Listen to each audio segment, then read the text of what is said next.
Buenas noches, este es el diácono Santiago Rosado de la iglesia de San Sebastián en San Agustín, Florida. Vamos esta noche entonces a continuar con nuestra clase sobre el Apocalipsis, pero antes de comenzar con la clase vamos entonces a hacer la oración para antes de leer la Sagrada Escritura. En nombre del Padre, del Hijo y del Espíritu Santo. Amén. Señor Jesús, abre mis ojos y mis oídos a tu palabra, que lea y escuche yo tu voz y medite tus enseñanzas. Despierta mi alma y mi inteligencia para que tu palabra penetre en mi corazón y pueda yo saborearla y comprenderla. Dame una gran fe en ti para que tus palabras sean para mí otras tantas luces que nos guíen hacia ti por los caminos de la justicia y de la verdad. Habla, Señor, que yo te escucho y deseo poner en práctica tu doctrina, porque tus palabras son para mí vida, gozo, paz y felicidad. Habla, Señor, tú eres mi Señor y mi Maestro, y no escucharé a nadie sino a ti. Amén. Fíjense, en el capítulo 21 y en el 22, estos son los capítulos más interesantes, ya que estos capítulos que vamos a cubrir en la próxima semana combinan el tema de la novia, del novio y del cordero. Aquí veremos en estos capítulos el nuevo templo y la nueva Jerusalén, que baja de los cielos, y veremos la revelación de la iglesia, que es la novia de Cristo. Como se acordarán de eso fue de lo que empezamos hablando originalmente en las primeras clases de este estudio del Apocalipsis, donde leímos que este libro del Apocalipsis es la revelación de Jesucristo, pero también la revelación del novio y la revelación de la novia y de la iglesia. Con esto en mente vamos entonces a leer los primeros 4 versículos de este capítulo 21, que dice así.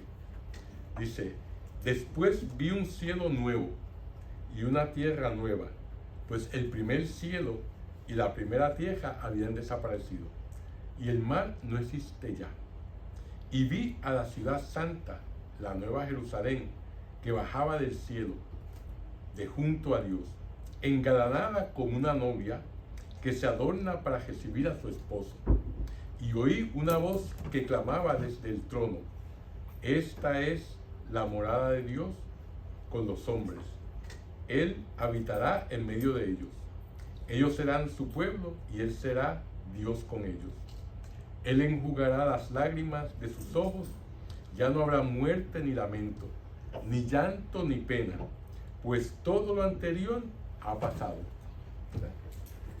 Fíjense, en su comentario, el erudito bíblico Jeff Calvin nos dice que para entender esta primera parte del capítulo 21 y la revelación de la novia, uno debe entender el significado del número 8.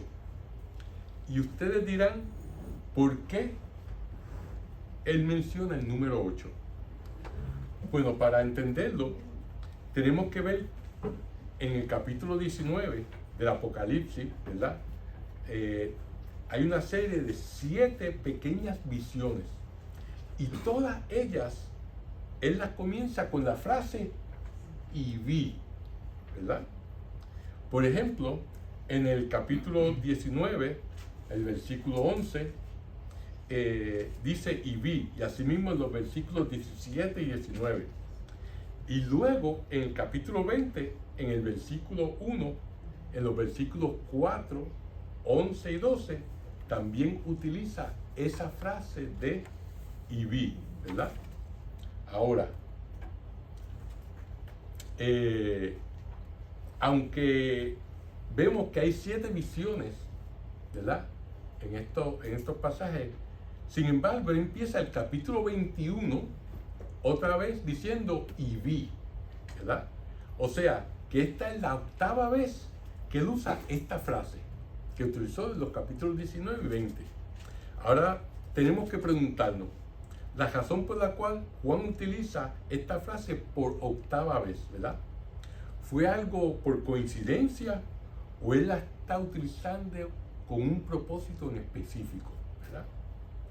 Yo creo que fue, como todo lo que él ha hecho hasta el momento, con un propósito específico. Juan, todo y cada una de sus frases y sus palabras tienen una razón de ser. Fíjense que en esta visión que empieza en el capítulo 21, es la séptima visión en la cual él ve la Nueva Jerusalén utilizando la frase "y vi" por octava vez en este capítulo 21, ¿verdad?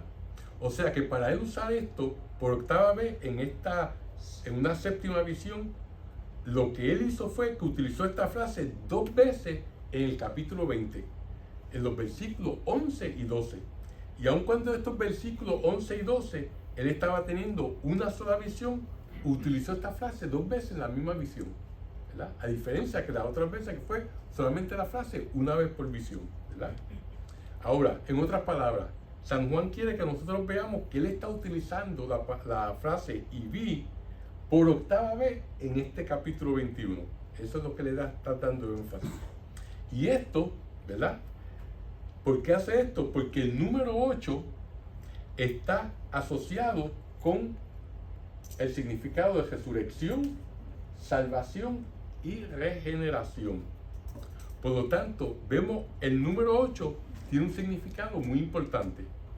Es por esto que San Juan anuncia por octava vez, de una manera artificial, ya que esta frase "y vi" por octava vez en esta séptima visión, donde él va a introducir a la novia, ¿verdad? Ya que esto es un nuevo comienzo, ¿verdad? En el Antiguo Testamento, nosotros vemos que el número 8 se ha utilizado en varias ocasiones. Por ejemplo, la familia de Noé constaba de 8 personas, ¿verdad? Y todas se salvaron del diluvio universal. Era Noé, su esposa, y los 3 hijos con su esposa, ¿verdad? Luego también Dios le instruyó a Israel el circuncidar a los niños hebreos en el 8º día, como un sacrificio de sangre para entrar en la alianza familiar, ¿verdad? Y eso lo vemos desde la época de Abraham, ¿verdad? Donde Abraham y toda su familia, todos los hombres de su familia se circuncidaron cuando él hizo la alianza con Dios, cuando en el Génesis Dios le dijo que él iba a ser un padre de una multitud, que le iba a dar la tierra prometida, ¿verdad? Por lo tanto, ahí al 8º día de nacido, los niños judíos se circuncidan hasta hoy en día, ¿verdad? Y también las celebraciones de las 3 primeras fiestas de la antigua alianza, ¿verdad? Que son la fiesta de la Pascua, ¿verdad? La fiesta de la semana o Pentecostés, ¿verdad? Porque se acuerdan que la fiesta de Pentecostés para nosotros es cuando vino el Espíritu Santo con lenguas de fuego sobre los apóstoles. Para los hebreos ya esa fiesta estaba anteriormente, que es la fiesta de cuando Moisés hace la alianza con Dios en el monte Sinaí y entonces sale el fuego, ¿verdad? Del monte Sinaí. O sea que esa es la festividad de la semana. Y la tercera es la fiesta de Sukkot, ¿verdad? Llamada también de las cabañas o de los tabernáculos. Y esta fiesta lo que celebraba era los 40 años donde estuvieron vagando por el desierto, viviendo en casas de campaña, ¿verdad? Pues todas estas fiestas eran celebradas por 8 días, ¿verdad? Ahora, en el Nuevo Testamento, Jesús resucitó el día después del 7º día, ¿verdad? Porque el sábado es el 7º día. Por lo tanto, Él resucitó el domingo, que numéricamente es el 8º día, ¿verdad? Y otra cosa muy interesante es que el valor numérico del nombre de Jesús es una trinidad de 8. Como ustedes saben, en el idioma griego y también en el idioma hebreo, cada letra tiene un valor numérico. Pues entonces, si nosotros tomamos el nombre de Jesús en griego, las letras suman el valor de 888, ¿verdad? Que son 3 tríos de 8, ¿verdad? San Juan nos quiere dejar ver que lo viejo ha pasado y una nueva creación está tomando lugar con su novia. O sea que el número 8 es el número de la eternidad, de la perfección, ¿verdad? O sea, sabemos que el 7 es de la perfección, pero que el 8 es la eternidad. Por eso también nosotros tenemos que ver que al principio de la iglesia las pilas bautismales eran octagonales, ¿verdad? Por esa misma razón. O sea, que el número 8 tiene este significado de eternidad.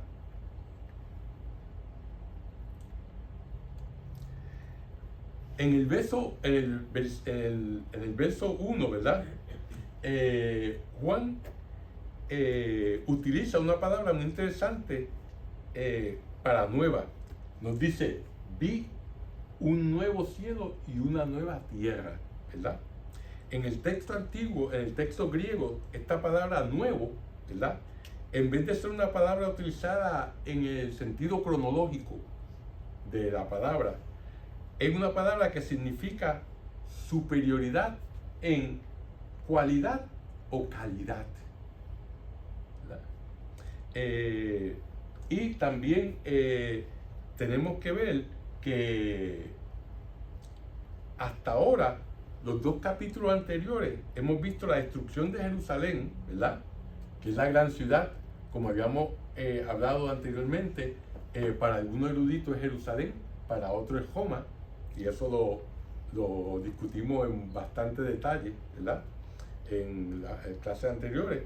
También hemos visto cómo Satanás fue atado, ¿verdad? Cómo atan a Satanás después que fue derrotado en su batalla contra San Miguel, arcángel, que representa verdaderamente a Dios, ¿verdad? Vimos también el establecimiento de una nueva alianza con Israel, ¿verdad? Que es la iglesia. Y también hemos visto que después de 1000 años, ¿verdad? Se habla de 1000 años donde el diablo va a estar libre, ¿verdad? Después de 1000 años, donde hablamos de que no era un símbolo cronológico, sino un símbolo que especificaba el tiempo desde la venida de Jesucristo, de su primera vez hasta su segunda venida, ¿verdad? Y también hemos visto cómo liberan a Satanás una vez más antes del final, de que Jesús venga al juicio final, ¿verdad? Ahora en el capítulo 21 vamos a ver, hemos visto la creación del cielo nuevo y la tierra nueva. Y hemos visto cómo lo viejo pasó y cómo lo viejo fue llevado a su plenitud y se estableció lo nuevo, ¿verdad? Y por eso es que ahora Dios se complace en presentarnos a su novia, que es la iglesia. Después que en estos capítulos 19 y 20 se nos habló de todos estos temas, ¿verdad? Que ya el viejo, la destrucción, la atadura de Satanás, la establección de una nueva alianza, ¿verdad? Todos esos temas, ¿verdad?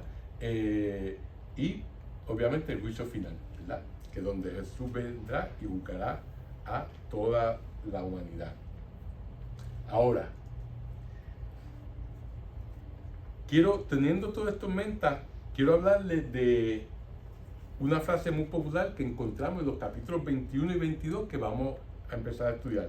Y esta frase es la parucía, que no es otra cosa que significa la segunda venida de Cristo, ¿verdad?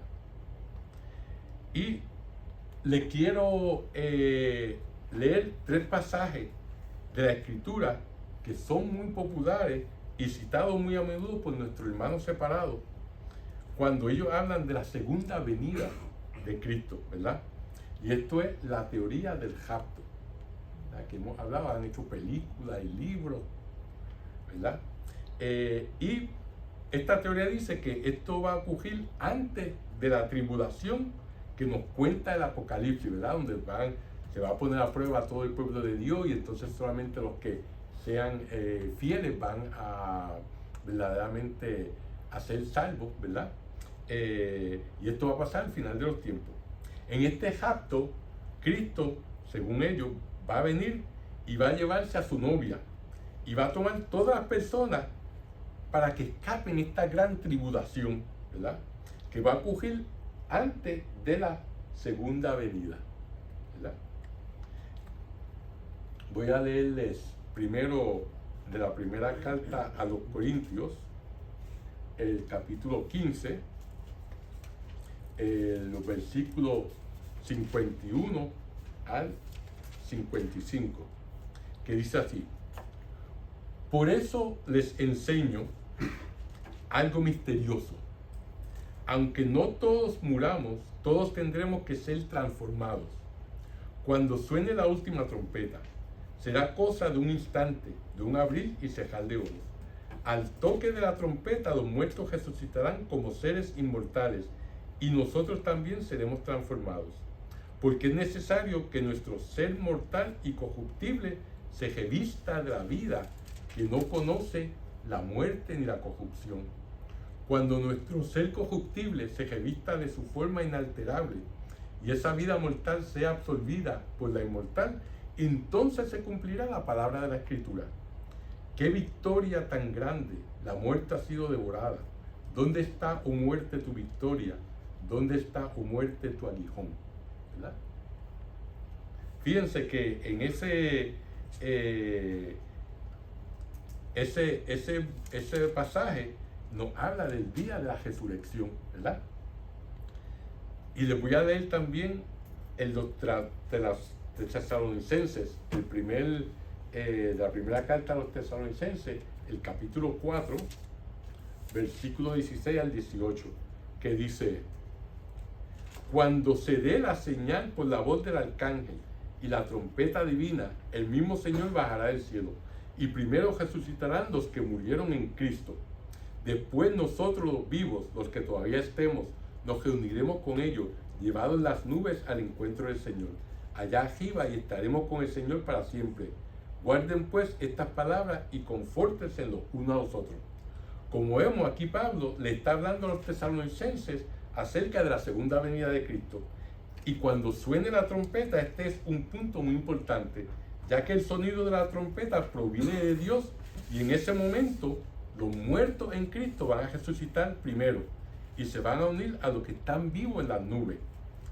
Ahora, en el tercer pasaje que le quiero leer para tener una visión completa de esto, que es de la segunda carta a los tesalonicenses, en el capítulo 1, versículo 6 al 10, nos dice: pero también es justo que Dios devuelva sufrimiento a los perseguidos, y que a ustedes, los perseguidos, les dé el descanso con nosotros el día en que el Señor Jesús se manifieste glorioso y venga del cielo rodeado de su corte de ángeles. Entonces la llama ardiente castigará a los que no reconocen a Dios y no obedecen al Evangelio de Jesucristo nuestro Señor. Serán condenados a la perdición eterna, lejos del rostro del Señor y de su gloria irresistible. Vendrá aquel día para ser glorificado en la persona de sus santos y para que todos admiren su obra en los que creyeron, entre los que están ustedes, que acogieron nuestro testimonio. Fíjense, estos tres pasajes que acabamos de oír de la Escritura nos hablan acerca de la segunda venida del Señor, la cual es muy popular hoy en día, como habíamos dicho en todos los libros y películas, ¿verdad? Ahora, esta venida del Señor no solamente, nos dicen los padres de la iglesia, no solamente es al final de los tiempos, sino porque hay tres venidas del Señor. La primera, ¿verdad?, es la venida del Señor en el pasado, en el año 70, cuando estaba hablando del final de los tiempos. No necesariamente de cuando sí vino, cuando nació, ¿verdad? Pero a lo que se refieren estos pasajes, la primera venida del Señor fue en el año 70. Ya sabemos lo que pasó en el año 70, que fue la destrucción de Jerusalén y del templo, ¿verdad? Y la completa erradicación del Estado de Israel, del reino de Israel como tal. que no vino a ser establecido desde el año 70 después de Cristo hasta el año 48, 1948, ¿verdad? Con el nuevo Estado de Israel, ¿verdad? La segunda es la venida del Señor en la Eucaristía. Y la tercera es la segunda venida del Señor al final de los tiempos, cuando vendrá a juzgar a los vivos y a los muertos, ¿verdad? En la primera, ¿verdad? Y por cierto, cuando uno estudia la palabra parucía, no solamente significa la segunda venida, también significa la presencia o aparición. Esa es la otra, el significado de parucía. Hablamos de la venida del Señor, de estos tres parucías, ¿verdad? El primer simbolismo de la venida del Señor lo tenemos que ver en el contexto de hace 2000 años atrás, ¿verdad? Cuando un rey, ¿verdad?, conquistaba un pueblo o una región, lo dejaba con la promesa de volver. Y él juzgaba a este pueblo viendo si se le habían sido fiel durante su reinado o no. Como quien dice, él conquistaba, se movía a otro lugar a hacer más conquista, ¿verdad? Y dejaba a ese pueblo bajo alguien que lo gobernaba en su ausencia. Y entonces él iba a volver cuando en un tiempo que nadie sabía, usualmente. Entonces, cuando venía a juzgar a todo ese pueblo, ¿verdad? A ver si le habían sido fiel o no durante su ausencia, ¿verdad? Ese es el contexto, la mentalidad que tenemos que tener cuando estamos pensando en esa primera parucía de Jesucristo, ¿verdad? Jesús vino a la tierra y conquistó la muerte, ¿verdad? El infierno, ¿verdad? El infierno y la tumba. Y también derrotó al enemigo en la cruz, ¿verdad? Y él estableció su iglesia y la dejó investida con su autoridad. Más tarde, en el año 70, después de Cristo, vino de nuevo para juzgarla, ¿verdad? ¿Y qué él encontró, ¿verdad?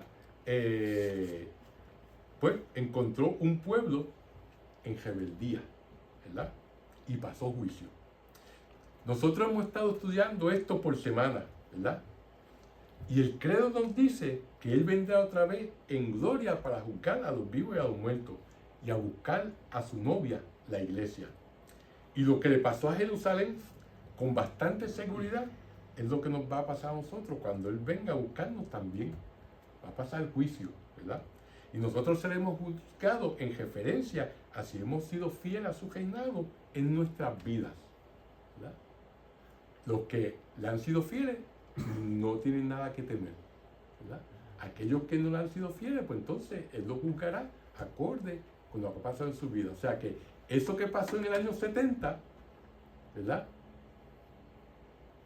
fue la venida, esa primera venida que vino. Y obviamente los que estaban viviendo acorde con lo que Él enseñó, se salvaron, porque sabemos que todos los cristianos se fueron a la ciudad de Pella, ¿verdad? Y no sufrieron durante el asedio de los romanos a Jerusalén. Se quedaron, pues, los que no siguieron a Él, los que no oyeron sus palabras y pagaron las consecuencias de eso, ¿verdad? Pues así mismo, cuando venga entonces por segunda vez al final de los tiempos, pues entonces va a pasar el juicio otra vez, basado en quién ha seguido su enseñanza y quién no, quién ha vivido de acuerdo, ha vivido en gracia y quién no, ¿verdad? Ahora, la segunda manera, como dicen los padres de la iglesia, de visualizar su venida o su parucía, tiene que ver con el matrimonio. Esto es algo que lo encontramos fascinante, ¿verdad?, Pero como ustedes saben, en el Antiguo Testamento la metáfora que realmente ayudaba a entender la relación de Dios con Israel es la relación de un esposo con una esposa, ¿verdad? Y el ejemplo primordial es Oseas, que nos describe a Dios como el esposo y a nosotros como su novia, ¿verdad? Y como se acuerdan, Oseas, Dios le dio la misión de casarse con una prostituta, ¿verdad? Tuvo 2 hijos con ella, pero ella, ¿qué pasaba? Cada rato se iba y se prostituía, ¿verdad? ¿Y qué hacía Oseas? La perdonaba y la recibía otra vez, ¿verdad? Y eso Dios lo hizo para darle el ejemplo al pueblo de que así era como ellos se comportaban, como la prostituta, la esposa de Oseas. Y él se comportaba como Oseas, que siempre la perdonaba, siempre que ella volvía, ¿verdad? Una relación bastante difícil, ¿verdad? Pero así, ese es el ejemplo que Dios dio a través del profeta Oseas, ¿verdad? Donde verdaderamente es un amor fiel, y nosotros como el pueblo infiel que somos, cada vez que nosotros cometemos un pecado mortal, estamos siendo infiel a nuestro Dios, ¿verdad? Y Él siempre está con los brazos abiertos, esperándonos que volvamos cuando nos arrepintamos y vayamos a recibir su perdón en el sacramento de la confesión, ¿verdad? Ahora, vamos entonces a ver esta segunda manera de entender la segunda venida del Señor Jesucristo. La costumbre matrimonial en el primer siglo era que un matrimonio se hacía cuando un hombre se comprometía con una mujer. O sea, no estaban casados, no estaban viviendo juntos, solamente se comprometían. Él le prometía a ella que iba a ser su esposa y ella le prometía que iba a ser su esposa. Cuando ese compromiso ocurría, después del compromiso, y si se acuerdan de San Pablo, que nos dice que él nos comprometió a nosotros con el Señor, pues después del compromiso, ¿qué el novio hacía? Él se iba para su casa y ya se quedaba en su casa. Entonces, con su padre, el novio, ¿qué era lo que hacía? Construía una casa para la novia, ¿verdad? Y entonces, después que él construía esa casa para la novia y todo estaba ya preparado, entonces él iba a buscar la novia, ¿verdad? Y entonces él iba a buscar la novia con toda la comitiva nupcial, ¿verdad? Iban a buscar la novia sonando una trompeta, ¿verdad? Que le anunciaba a la novia, el novio viene, ¿verdad? Y si se acuerdan, pueden ver en ese contexto, por ejemplo, la parábola de las 10 vírgenes, ¿verdad? De las vírgenes necias y las vírgenes sabias, ¿verdad? Cuando viene el novio a buscar a la esposa. Esa es la misma imagen, ¿verdad? Y como vemos, esto es lo que va a ocurrir al final de los tiempos. Cuando suene la trompeta, que está hablando del ángel, ¿verdad? Anunciando que el Señor vino a buscar a su novia. Esta es la imagen más sencilla de los esponsales de aquella época. Y Juan nos está describiendo que la segunda venida, ¿verdad? Porque Juan está en el cielo viendo recuerden que el Apocalipsis, Juan va del cielo a la tierra, ¿verdad? Y la visión, pues en esta visión él está desde el cielo. Y verdaderamente, pues entonces él está viendo la venida como cuando el novio se compromete con la novia, como Pablo nos dijo, ya no estamos comprometidos con Cristo, y entonces él nos viene a buscar con la comitiva nupcial, a buscarnos, a nosotros que somos la novia, que somos la iglesia, ¿verdad? Y por eso nosotros, en el capítulo 19, en estos versículos, hablamos, ¿verdad? Vimos que Cristo es el Rey de Reyes y Señor de Señores, ¿verdad? Y este Cristo, que es el novio, va yéndose del cielo con su comitiva nupcial para ir a buscar a su novia y llevarla a su hogar, que es el cielo, ¿verdad? Su casa. Y él iba a conquistar a los malvados y a terminar con la rebelión que había en la tierra, ¿verdad? Fíjense, voy a saltar, no voy a seguir de cogido los versículos de este capítulo, quiero saltarle al versículo 9 al 10. Volveremos después a los anteriores, pero debido a cómo quiero que sigan esto, en el versículo 9 al 10 dice: se acercó a mí uno de los 7 ángeles de las 7 copas llenas de las 7 últimas plagas y me dijo: ven que te voy a mostrar a la novia, a la esposa del Cordero. Me trasladó en espíritu a un cerro muy grande y elevado y me mostró la ciudad santa de Jerusalén, que bajaba del cielo junto a Dios, envuelta en la gloria de Dios. Ahora, ustedes se acuerdan cuando Jesús dijo en su ministerio acerca de irse, ¿verdad? Como dije anteriormente, el novio debe irse a casa de sus padres para preparar el lugar para su novia y después irla a buscar. Pues eso es lo que ocurre cuando la trompeta al final de los tiempos suena. Vamos a ver qué nos dice Juan en su evangelio, en el capítulo 14, versículos 2 al 4, nos dice Juan muy claramente, nos dice: en la casa de mi padre hay muchas habitaciones. De no ser así, no les habría dicho que voy a prepararles un lugar. Y después de ir a prepararles un lugar, volveré para tomarlos conmigo, para que donde yo esté, estén también ustedes. Para ir a donde yo voy, ustedes ya conocen el camino, ¿verdad? Y ahí es que le dice que yo soy el camino, la verdad y la vida. O sea, fíjense ese pasaje de Juan donde él está diciendo que iba a ir al Padre, un pasaje de un lenguaje nupcial. Está refiriéndose a cómo el novio va a casa de su padre a preparar su lugar para entonces venir a buscar a ellos, que son la novia, ¿verdad? Nosotros estamos definitivamente esperando, ¿verdad?, por esa trompeta que va a sonar.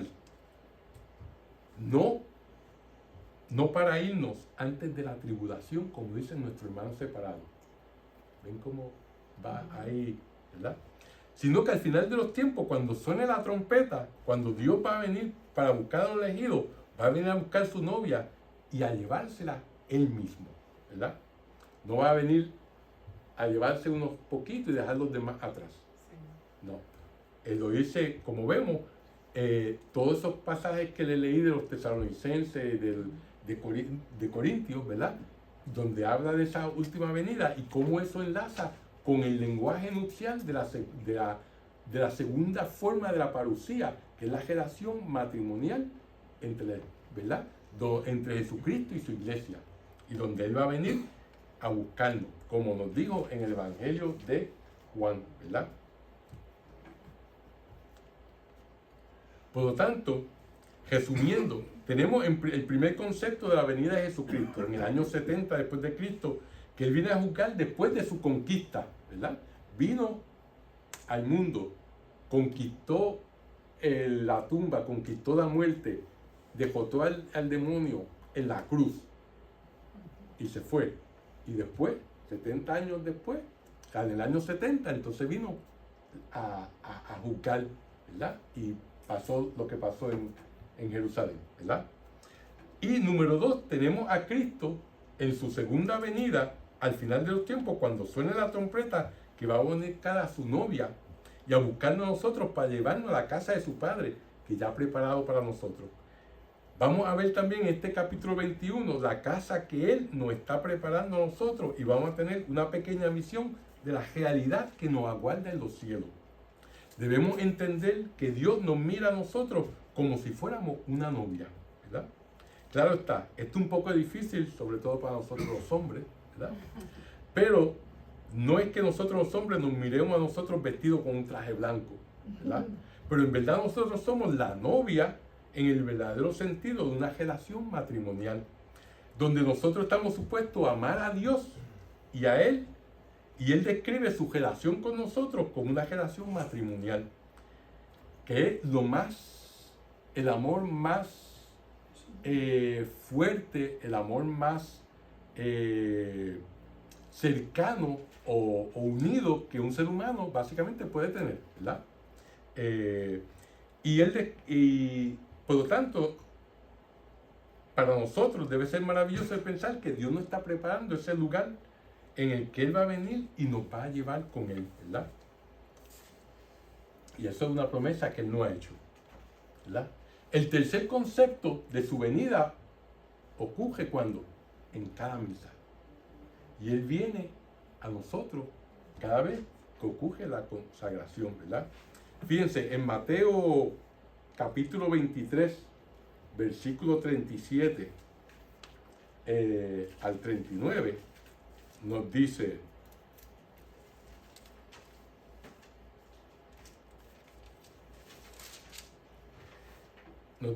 Jerusalén, Jerusalén, qué bien matas a los profetas y apedreas a los que Dios te envía. ¿Cuántas veces he querido reunir a tus hijos, como la gallina reúne a sus pollitos bajo las alas, y tú no has querido? Por eso se van a quedar ustedes con su templo vacío. Y les digo que ya no me volverán a ver hasta que digan: bendito sea el que viene en nombre del Señor. ¿Verdad? Ahora, fíjense que en este pasaje nos habla sobre la venida del Señor y de la presencia del Señor. Y Él nos dice que no lo vamos a volver a ver hasta que vuelva y nosotros digamos: bendito sea el que viene en nombre del Señor. Quiero que ustedes piensen por un momento en estas palabras que les acabo de leer. Cada vez que nosotros pronunciamos estas palabras, nosotros debemos estar pensando en lo que Jesús nos dijo, que no lo íbamos a ver hasta que dijéramos esas palabras, ¿verdad? Anteriormente, en el capítulo 19 del Apocalipsis, nosotros mencionamos el hecho de que el aleluya es mencionado 4 veces en este capítulo. Y que solamente hay 4 veces en el Nuevo Testamento que esta palabra es mencionada, y es en este capítulo 19. Y este capítulo del Apocalipsis, como sabemos, estuvo escrito en griego. San Juan utiliza la palabra aleluya, que es una palabra griega, una palabra hebrea, ¿verdad? Para llamar la atención a nosotros, ¿verdad? ¿Por qué? Porque la palabra aleluya, como habíamos explicado anteriormente, viene de los salmos ayer, ¿verdad? Que son los salmos 113 al 118 del Antiguo Testamento, ¿verdad? Y estos salmos se leían en la Pascua. Por lo tanto, el Salmo 118 era leído el día 14 del mes de Nisan, cuando el cordero era sacrificado. Y ahí se decía: bendito sea el que viene en nombre del Señor, ¿verdad? Y estas palabras, como ya ustedes saben, se utilizan ¿dónde? En la misa. Se utilizan en el prefacio y en la aclamación de la misa, ¿verdad? Y aquí es cuando nosotros vemos al Señor. Acuérdense las palabras que nos dice: y les digo que ya no me volverán a ver hasta que digan: bendito sea el que viene en el Señor, ¿verdad? Por lo tanto, estas son las palabras que nosotros decimos en la misa. En el prefacio, por ejemplo, de la segunda oración eucarística, que dice: en verdad es justo y necesario, es nuestro deber y salvación, darte gracias, Padre Santo, siempre y en todo lugar, por Jesucristo, tu Hijo amado. Por Él, que es tu palabra, hiciste todas las cosas. Tú nos lo enviaste para que, hecho hombre por medio del Espíritu Santo y nacido de María, la Virgen, fuera nuestro Salvador y Redentor. Él, en cumplimiento de tu voluntad para destruir la muerte y manifestar la resurrección, extendió sus brazos en la cruz y así adquirió para ti un pueblo santo. Por eso, con los ángeles y los santos, proclamamos tu gloria diciendo: santo, santo, santo es el Señor, Dios del universo. Lleno están el cielo y la tierra de tu gloria. Hosana en el cielo. Bendito el que viene en nombre del Señor. Hosana en el cielo. Y en estos momentos, ¿qué hacemos? Nos arrodillamos, ¿verdad? Y entonces el sacerdote dice las palabras que dice: levanta el cuerpo de Cristo y dice: este es mi cuerpo, ¿verdad? O sea, para que ustedes vean el contexto donde Jesús nos dijo que Él nos iba a hacer presente hasta que digamos esas palabras. Y esas son exactamente las palabras que nosotros decimos, ¿verdad? En la misa. Bendito el que viene en nombre del Señor. Y eso es, ¿verdad? Exactamente lo que Jesús dice, ¿verdad? No lo vemos a Él, no vemos la venida del Señor, ni su presencia, ni el Señor se aparece hasta que nosotros decimos esa palabra en la misa. Entonces, verdaderamente el Señor se hace presente cuando el sacerdote dice esta palabra: este es mi cuerpo y este es mi sangre, ¿verdad? Como recuerdan, en el Evangelio de San Lucas, capítulo 24, en los versículos 31 al 32, ¿qué es lo que nos dice? Que sus corazones ardían cuando ellos oían a Él y Él les explicaba la Escritura en los discípulos de Maús, ¿verdad? Y sus ojos se abrieron y lo reconocieron cuando, al partir el pan, ¿verdad? Y fue entonces que ellos lo vieron a Él por quien Él realmente era, al partir el pan, ¿verdad? Como ustedes ven, podemos ver estas tres maneras, estas tres formas de la parucía o de la segunda venida del Señor, que se unen aquí. Y por eso yo les digo a ustedes que sin que nos quepa la menor duda, que solamente hay un lugar en que podemos encontrar plenamente la venida del Señor. Y ese lugar es la Iglesia Católica. Es así porque es el único lugar donde podemos encontrar la plenitud de la venida del Señor, en el pasado, en el presente y en el futuro, ¿verdad? Y con ese pensamiento los voy a dejar por esta noche. Vamos entonces a hacer nuestra oración final. En nombre del Padre, del Hijo y del Espíritu Santo. Amén. Dios te salve María, llena eres de gracia, el Señor es contigo, bendita tú eres entre todas las mujeres, y bendito es el fruto de tu vientre Jesús. Santa María, Madre de Dios, ruega por nosotros pecadores, ahora y en la hora de nuestra muerte. Amén. Gloria al Padre, al Hijo y al Espíritu Santo.